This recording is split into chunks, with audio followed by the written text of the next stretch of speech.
श्री साईनाथाय नमः। आइए आज बाबा की परम कृपा से हम अध्याय 8 को आरंभ करेंगे। इस अध्याय में मानव जन्म का महत्व, श्री साईं बाबा की भिक्षावृत्ति, बाईजाबाई की सेवा शुश्रूषा, श्री साईं बाबा का शयन कक्ष, खुशहाल चंद पर प्रेम, इन विषयों पर हम चर्चा करेंगे।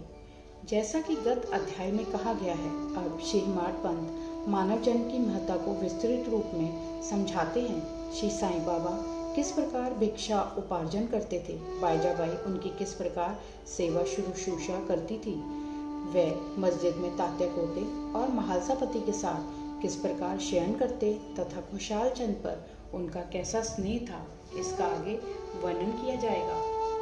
आइए सबसे पहले जानते हैं मानव जन्म का महत्व किस प्रकार से है।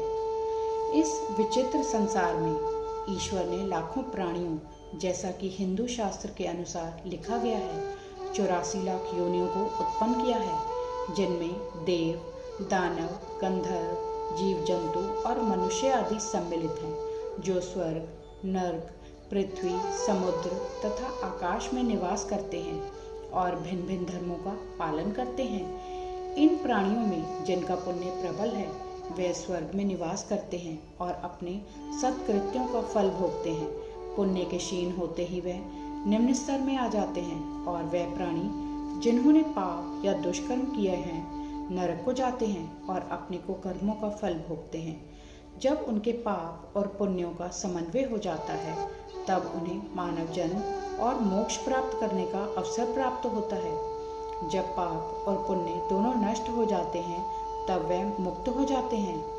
अपने कर्म तथा प्रारब्ध के अनुसार ही आत्माएं जन्म लेती या काया प्रवेश करती हैं। आइए अब देखें मनुष्य शरीर कितना अनमोल है। यह सत्य है कि समस्त प्राणियों में 4 बातें एक समान हैं: आहार, निद्रा, भय और मैथुन। मानव प्राणी को ज्ञान एक विशेष देन है, जिसकी सहायता से ही वह ईश्वर दर्शन कर सकता है, जो अन्य किसी योनि में संभव नहीं है। यही कारण है कि देवता भी मानव योनि से ईर्ष्या करते हैं तथा पृथ्वी पर मानव जन्म धारण करने हेतु सदैव लालायित रहते हैं, जिससे उन्हें अंत में मुक्ति प्राप्त हो। किसी किसी का ऐसा भी मत है कि मानव शरीर अति दोषयुक्त है। यह कृमि, मज्जा और कफ से परिपूर्ण, क्षणभंगुर, रोगग्रस्त तथा नश्वर है। इसमें कोई संदेह नहीं कि यह कथन अंशतः सत्य है, परंतु इतना दोषपूर्ण होते हुए भी मानव शरीर का मूल्य अधिक है, क्योंकि ज्ञान की प्राप्ति केवल इसी योनि में संभव है। मानव शरीर प्राप्त होने पर ही तो ज्ञात होता है कि यह शरीर नश्वर और विश्व परिवर्तनशील है, और इस प्रकार धारणा कर इंद्रियजन्य विषयों को तिलांजलि देकर तथा सत असत का विवेक कर ईश्वर साक्षात्कार किया जा सकता है। इसलिए यदि हम शरीर को तुच्छ और अपवित्र समझकर उसकी उपेक्षा करें, तो हम ईश्वर दर्शन के अवसर से वंचित रह जाएंगे। यदि हम उसे मूल्यवान समझकर उसका मोह करेंगे, तो हम इंद्रिय सुखों की ओर प्रवृत्त हो जाएंगे और तब हमारा पतन भी सुनिश्चित ही है। इसलिए उचित मार्ग जिसका अवलंबन करना चाहिए, यह है कि ना तो देह की उपेक्षा करो और ना ही उसमें आसक्ति रखो। केवल इतना ही ध्यान रहे कि किसी घुड़सवार का अपनी यात्रा में अपने घोड़े पर तब तक ही मोह रहता है, जब तक वह अपने निर्दिष्ट स्थान पर पहुंचकर लौट ना आए।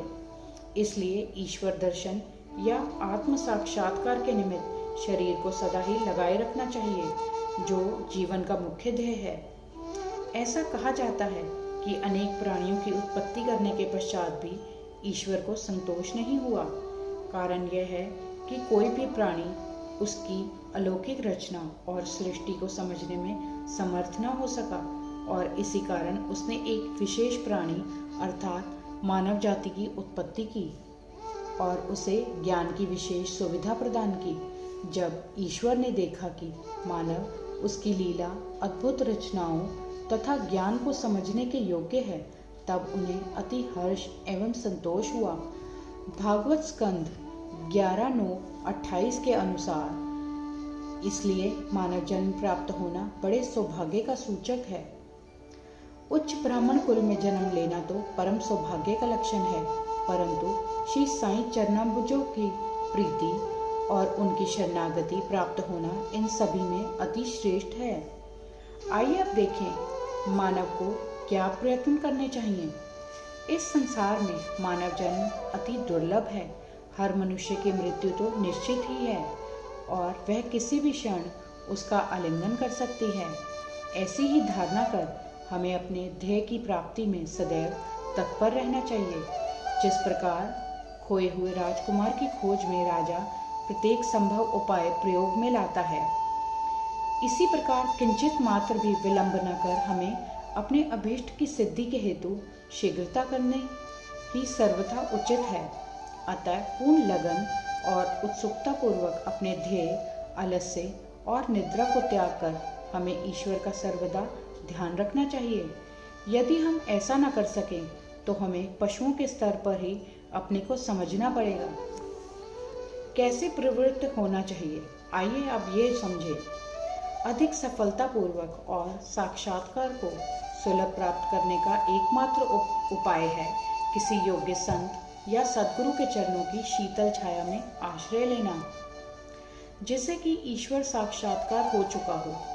जो लाभ धार्मिक व्याख्यानों के श्रवण करने और धार्मिक ग्रंथों के अध्ययन करने से प्राप्त नहीं हो सकता, वह इन उच्च आत्मज्ञानियों की संगति से सहज ही प्राप्त हो जाता है।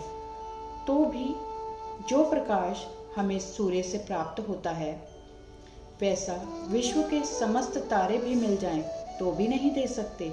इस प्रकार जिस आध्यात्मिक ज्ञान की उपलब्धि हमें सद्गुरु की कृपा से हो सकती है, वह ग्रंथों और उपदेशों से किसी प्रकार भी संभव नहीं है। उनकी प्रत्येक गतिविधि, मृदु भाषण, गुह्य उपदेश, क्षमाशीलता, स्थिरता, वैराग्य, दान और परोपकारिता, मानव शरीर का नियंत्रण, अहंकार शून्यता आदि गुण जिस प्रकार भी वह इस पवित्र मंगल विभूति द्वारा व्यवहार में आते हैं, सत्संग द्वारा भक्त लोगों को उसके प्रत्यक्ष दर्शन होते हैं। इससे मस्तिष्क की जागृति तथा उत्तरोत्तर आध्यात्मिक उन्नति होती है। श्री साईं बाबा इस प्रकार के एक संत या सद्गुरु थे। यद्यपि वे बाह्य रूप से एक फकीर का अभिनय करते थे, परंतु वे सदैव आत्मलीन रहते थे। वे समस्त प्राणियों से प्रेम करते और उनमें भगवत दर्शन का अनुभव करते थे। सुखों का उनको कोई आकर्षण न था और न वे आपत्तियों से विचलित होते थे। उनके लिए अमीर और फकीर दोनों ही एक समान थे। जिनकी केवल कृपा से भिखारी भी राजा बन सकता था, वे शिरडी में द्वार द्वार घूमकर भिक्षा उपार्जन किया करते थे। यह कार्य वे इस प्रकार करते थे। बाबा की भिक्षावृत्ति, आइए जाने। शिरडी वासियों के भाग्य की कौन कल्पना कर सकता है कि जिनके द्वार पर परब्रह्म भिक्षुक के रूप में खड़े रहकर पुकार करते थे, ओ माई, एक रोटी का टुकड़ा मिले, और उसे प्राप्त करने के लिए अपना हाथ फैलाते थे। एक हाथ में वह सदा टमरेल लिए रहते और दूसरे में एक झोली। कुछ घरों में तो वह प्रतिदिन ही जाते और किसी किसी के द्वार पर केवल फेरी ही लगाते थे। वह साग, दूध या छाछ आदि पदार्थों टिन पात में लेते और भात व रोटी आदि अन्य सूखी वस्तुएं झोली में डाल लेते थे। बाबा की जीवा को कोई स्वाद रुचि न थी, क्योंकि उन्होंने उसे अपने वश में कर लिया था। इसलिए वह भिन्न भिन्न वस्तुओं के स्वाद की चिंता क्यों करते।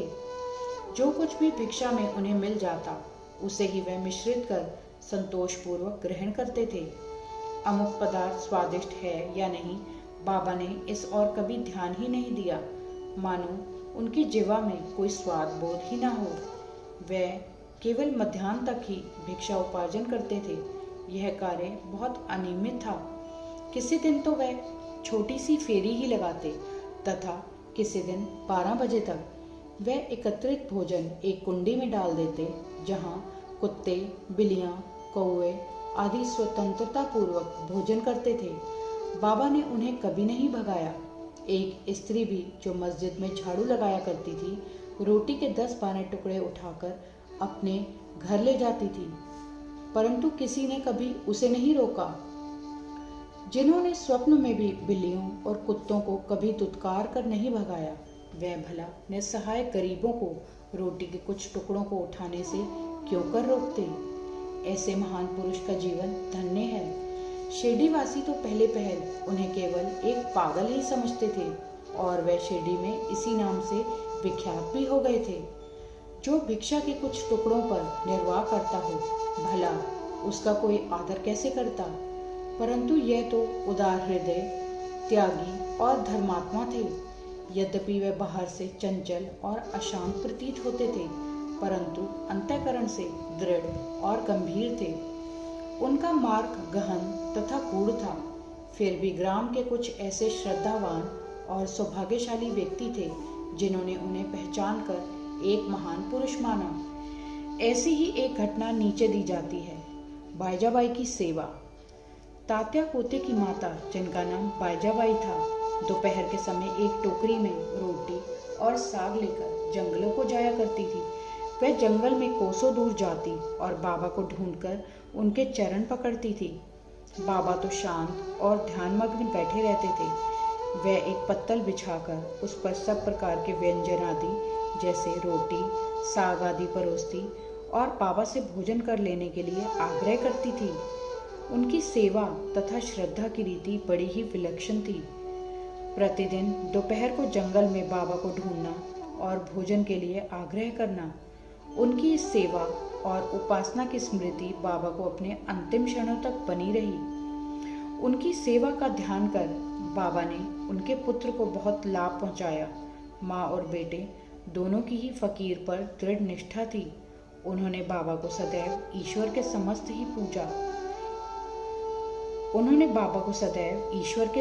ही पूजा। बाबा उनसे कभी कभी कहा करते थे कि फकीरी ही सच्ची अमीरी है, उसका कोई अंत नहीं है। जिसे अमीरी के नाम से पुकारा जाता है वह शीघ्र ही लुप्त हो जाने वाली है। कुछ वर्षों के बाद बाबा ने जंगल में विचरना त्याग दिया। वह गांव में ही रहने और मस्जिद में ही भोजन करने लगे। इस कारण बाईजाबाई को भी उन्हें जंगल में ढूंढने के कष्ट से छुटकारा मिल गया।